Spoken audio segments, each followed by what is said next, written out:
My appellation is Al-Nina Il Ben Yeshua.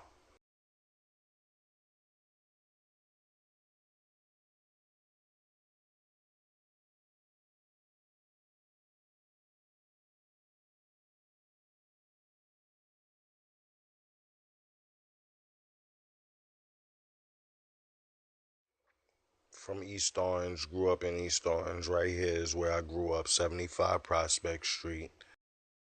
Grew up in the hip hop culture and actually was born in Mount Vernon, as you can see right here. And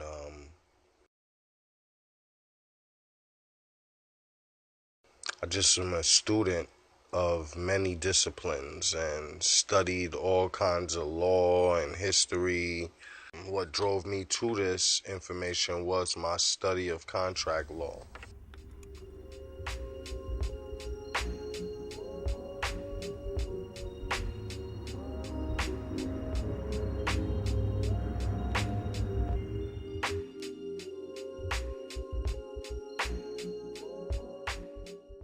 Shit, y'all people ain't trying to get anything accomplished here anyway right now. I got bigger things going on and people are in the fucking way. Period. Right. So, Because at this point, you never know what these motherfuckers out here trying to do. You know what I'm saying? hey, hey, brother. You know what? They, they, they, they don't want to pay you. For real. You know? Different kind of change. Gathered up information about nationality and so forth and so on, so I put the paperwork out and proclaimed. Did that in 2011, and I thought it very important that I become competent in contract law. So basically, I'm an artist. I curate art shows, and after my nationalization, I did about 13 months being trafficked all around the East Coast in the federal system over like what they claim was like a 20 something $1,000 fraud. That it wasn't true. I didn't commit fraud and no one lost anything. I have proof of that and I'll show you that later. But basically, that's what went down. That's how I ended up meeting this guy. He was an individual that was being held in a place I was at that had one of the worst conditions. Like, it's human rights violations going on over there. It's a place called Anderson City Jail. They got a federal contract to hold what they call quote-unquote federal inmates. Now, it's a city jail not designed for long period, like long stays. And they have people that's been, I met guys personally that was in this place for a year, hadn't been outside but only one time. And the other time they went outside, it was maybe like a court appearance where they had to traffic them from that building to another building. So you figure, like, in the federal system, they might go to court 2-3 times in that year, maybe a little more, but it's like extremely inhumane. Like, you don't get to go outside. I was in that place for approximately close to like 6 months, and I met this kid. He ran down on me. He was really interested in learning a little bit more about, like, how I was moving. He was peeping how I was moving in a tight situation, and he wanted to get some info about that. So, long story short, me and Guy connected. This footage right here is after we connected, after being held in the human warehouse by the federal government. His charge was something completely different. And later on, I'm going to tell you a little bit about what happened with him, because he's actually locked up as we speak right now. As this video is dropping, he's currently in the custody of the United States federal government. I believe he's being held down at the Atlanta Federal Prison. He goes by the appellation Dalvin Hill Bay. Hopefully he stayed steadfast and didn't switch up his agenda in terms of nationality, because I know that's their main objective, is to get the energy out of you and to get you to try to, like, submit or acquiesce or throw away your birthright, which means, like, throw away your identity and accept the position that they trying to put on you. They do that by all means. So now this is me doing me, running around, hanging out with artists, just hitting up studios and doing a little bit of A&R work, hanging out with the musicians right here. But what's crazy is, after being held unlawfully in prison for 15 months on a fraudulent fraud charge, which is crazy, fraudulent fraud charge, it was really mentally and physically draining to have to go through that, and some of the processes that I went through to get out of that situation were pretty crazy, because during the process, I'm filing my own writs, I'm writing everything handwritten. 15 months battling, 8 months in, the government comes and offers me the quote unquote, they say the government never does this. They offer me what's called a no contest plea. Now, I know how to sign and not be obligated to the contract, obviously. I'm functioning as a Moor on my inherited estate at that. And basically, I was adamant about my position, and I never changed my position, no matter what they did to me. But let's say actually 5 months into it, they sent me for an evaluation. And what that evaluation entails is basically they have a few locations where they do those competency evaluations throughout the country. Majority of them are in what would be equivalent to a county jail. They have the federal version of that in a lot of big cities. Now, in smaller locations, they have all kind of weird arrangements and contracts with the county jails, the city jails, wherever they got the contract with the U.S. Marshals and the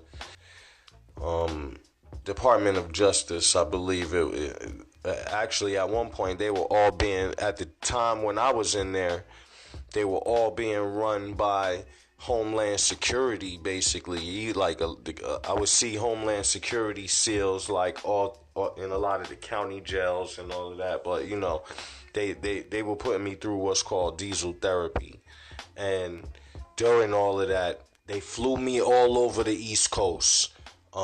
They put me in MCC, Metropolitan Correctional Center or something like that. That's the federal county jail in Manhattan. They got another location in Brooklyn. They call that something else. But what they did was they kidnapped me on February 14th, 2014, and I didn't get back on the street until April of 2015. So all of those months.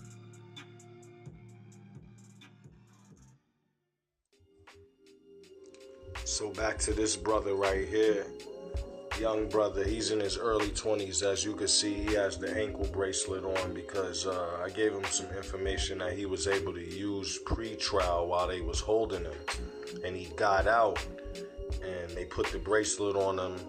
And basically, this is a little story about what happened when he was out on the street. See, they make you work when they put you out on probation with that bracelet on. So it's a little story about basically, a stunt. So he's sending you the messages talking about it's a job, you like a pizza man, this, that, and the third. Right. And then he says that it's not through the staffing agency. Like, first to start off with, Rachel's number, which I remember, and I had to even verify if her contact information. Like, well, we might not know the same Rachel, because right now, like, it seems definitely to be unlegit, bro. Doesn't make any sense. Because I received a text message last night. They wanted me to shoot an email to someone.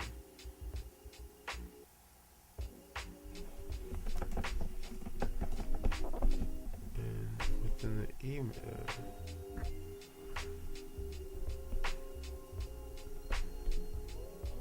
It says, hello, driver. You can mail Mr. Matt.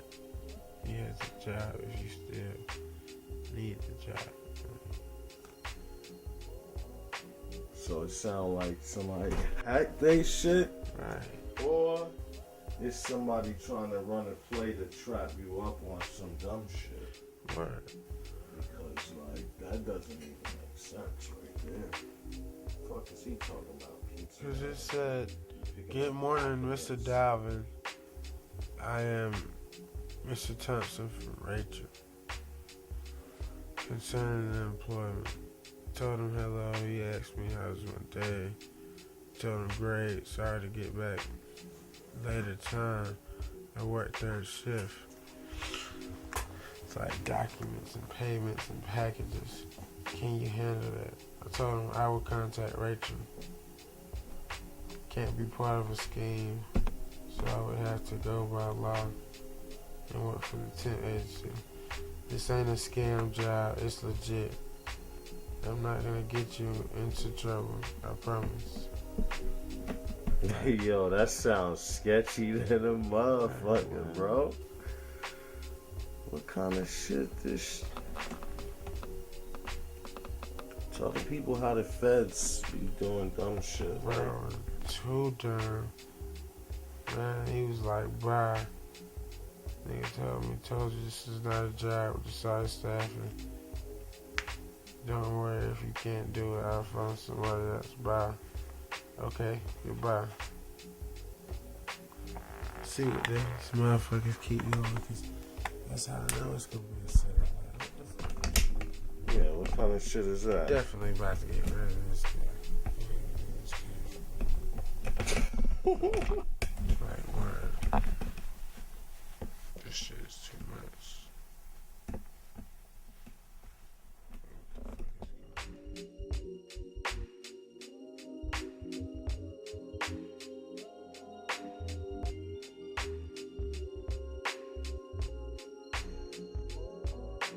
8 months from, I believe it was December 31st, 2012 is when they took me. Got out in September. Kidnapped again, 2017.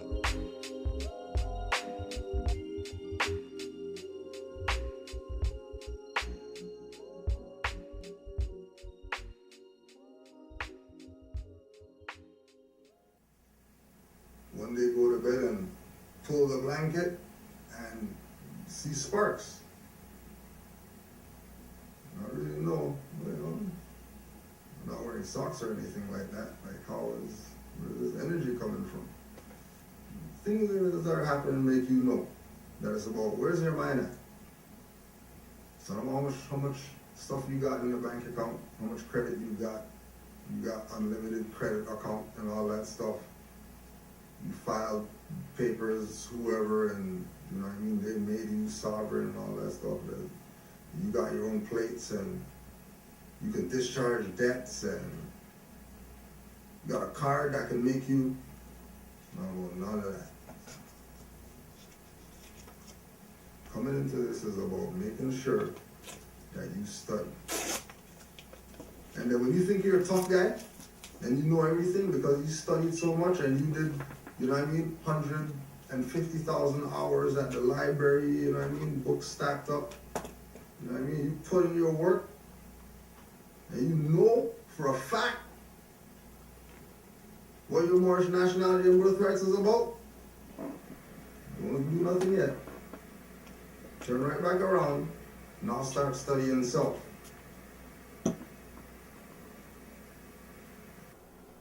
What's poppin'? Like, yo, you know what's crazy though? Like, that day, that shit went down with your people.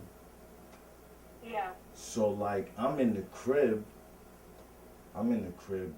just chilling, and I'm sitting here, and then I get a knock at my door. It's like 9 something, it's like 8 something, like almost 9.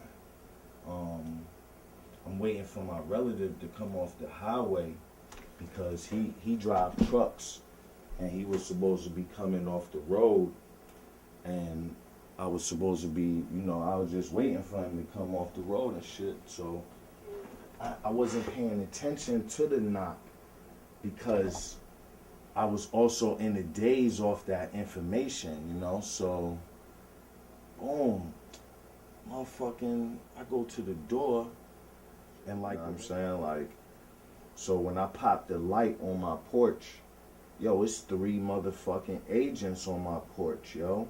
Wow. Word. So I'm like, yo, what the fuck is going on right now? So, boom. All right, cool. So, boom, they gave me a mic to jump on, and call my people. They finally hear from me. They know where I'm at. So then it's a situation where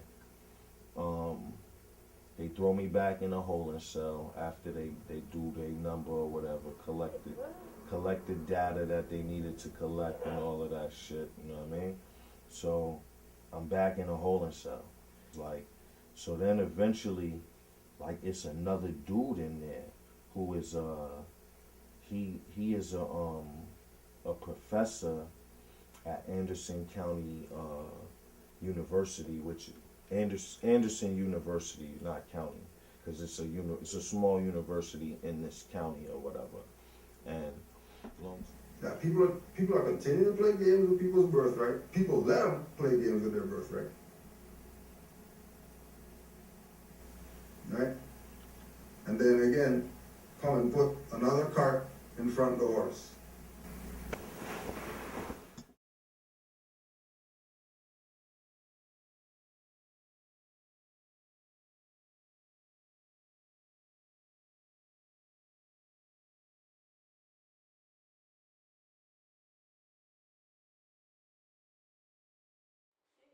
I'm not talking about dead in consciousness. Right. Truly we are dead in consciousness. That's not what I'm talking about here.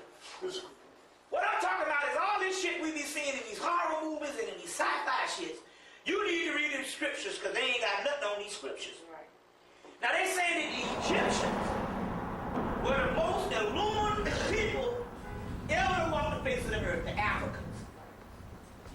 They call them a sage race, a teacher race.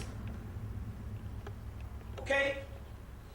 A teacher race. Now, that's very real. You know what I'm saying? That there's no denying that. Like, look at the world that we live. Look what happened to our ancestors. Look, you think that happened for no reason? Nah, there's a system in place that they put in place to keep people under control. What they did to our people, dog, like, that's the illest shit in the world, what they did to us. Like, you know what I mean? They brainwashed us and completely wiped out our history from the schools and from, that's a plan. They plan to do that. Like, you know what I'm saying? So it's definitely real, but it's just not a lot of what people think it is. You know what I mean? What you were saying, like, when somebody like Obama wins, oh, he's Illuminati, or like when, Jay-Z sell whatever the main records, oh, because he's Illuminati, he got Beyonce, they down with the Illuminati. Like, a lot of that stuff is false information, man. You know what I'm saying? There's a lot of truth to the politics side and the government side, but a lot of these artists, they have nothing to do with that.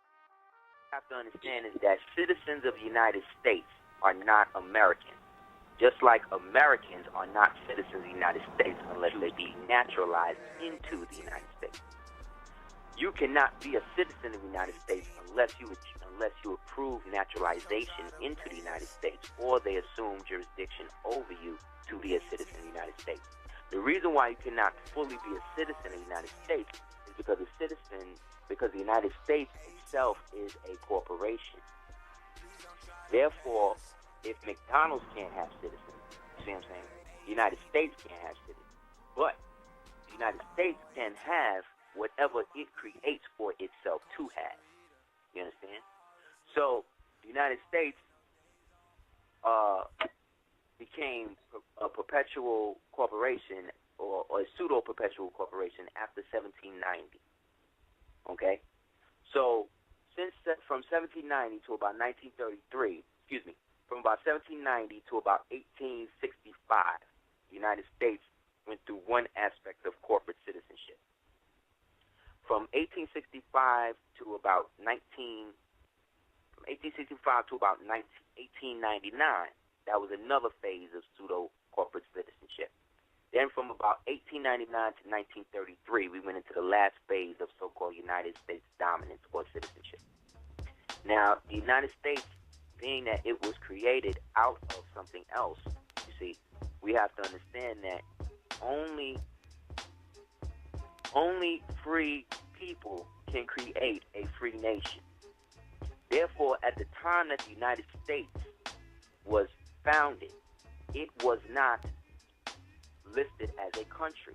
Why? Because they were all under the jurisdiction of the who? The British, right? So they tell us that they fought a revolutionary war to break away from the British, right? But when you look at the history and you look at the word revolution, it stems from the word revolve. And the word revolve means to get back to. So you tell me, how is it that they breaking away from England in a revolutionary war while getting back to it at the same time? That's one question. Another question is, if the country is only 229 years old, how come they tell you that you've been in bondage in this country for about 400 years? How can you be in bondage in a country for 400 years when the country itself is only 229, or let's say 239 years old? How could you be in bondage longer than the country existed? That's another question. So look at what we just did. We just dissected over 250 years worth of a reconstructed history. There's another book called Othello's Children in the New World. They kidnapped me February 14th, 2014, and I didn't get back on the street until April of 2015. So all of those months I was pretty much being flown from New York at an Air Force base. I got on a Con Air plane.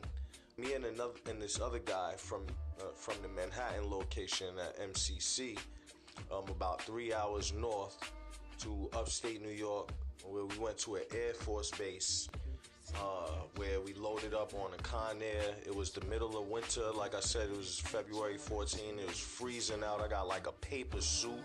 They take all of your clothes. I'm wearing a paper suit that's like nothing but the paper suit and a pair of boxers. Who else gets interdepartmental communications from like the clerk's office at federal court? Yeah, what's going on about that case right there? You know, I'm handling my own stuff. I don't need somebody handling my business for me. As you can see, notice of dismissal done by yours truly, no lawyer included. I need nobody to speak for me. Affidavit of invocation of rights right there. The same charge, drop the Clearfield doctrine on them, you know. Now we're at the junction where they kidnapped me twice for the same charge. They're trying to tell me that I won the appeal because I appealed the case. The case was disposed of in 2015. And these people said that I won the appeal. They kidnapped me again, double jeopardy, for the same charge, and lied to my face telling me that because I won, they can do the case all over again. While all of this is going on, I got Wells Fargo attacking my estate at the same time. So soon after I got kidnapped in February, Wells Fargo and the local county boys start pressing the pin on trying to attack my estate, land, and my domicile. So their intent was to remove me from this situation in order to attack the estate that my mother is 50% a part of. So they're trying to attack my estate through my mother. So now I gotta start billing people because I got the right to get a pecuniary compensation when people take up my time.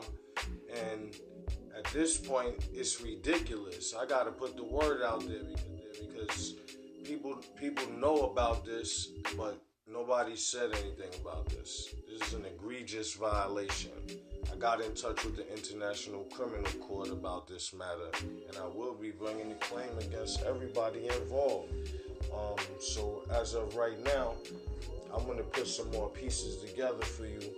But approximately June, I was in email conversations back and forth with the U.S. attorney who they threw on the case last minute. A guy named Joseph Brewer, U.S. attorney out of Greenville, South Carolina, the corporate state of Greenville, South Carolina. So yeah, they put this guy on the case, and I'm talking to him via emails. I have all of the emails recorded, and I had a meeting set up for this guy to show up, and basically we were to meet because I'm in my private person. I'm handling my own legal affairs. They got an issue on the table. We're supposed to meet up and arbitrate this, even outside the courtroom. So I had meetings scheduled, and as you can see, you'll see. And their survival depends on sucking blood. Period. U.S. Attorney Joe Brewer, who messaged at approximately 10:49 via email, which I have on record, asking for follow-up to confirm. Dealing with this matter, it's a fraud case that was brought down by the FBI. Long story short, he's a no-show. This is documented for the sake of, again, protecting myself and any future attempts at maybe violating the Constitution, violating the treaty, etc. So I just wanted this to go on the record that I am here at the Greenville Public Library. Joe Brewer, from the representative for the United States, has not appeared to this scheduled meeting. 3 p.m. And that's pretty much it. Niggas is left blindfolded, reminded how real shit can get. Live from time at USA, New York City, if you wanna be exact. A soldier story from Queens if you look closer on the map. Reptilians taught me how to bust my gap. Mentally fucked with God, then left me to take my earth back. Time for revolutionary acts. Yo, have you shut the tracks? I'll find the facts. Now we got Illuminati all on our backs. Check and see if we do crimes or pay tax. The war is on, no time to lax. Build the arsenal, got word back from Apostle. Unoriginal man, got plans colossal. Underlay, nigga, get your shit straight. Fuck a pearly white gate, all that bullshit is fake. The only case I see, if they sending her upstate. Never that, I'm here to show the world where my head's at. Forever fed till the Aryans on their deathbed. A rebel, I wear the universal flag symbol. The positive and negative war will soon kindle. Fucking at the government like Terminator 2.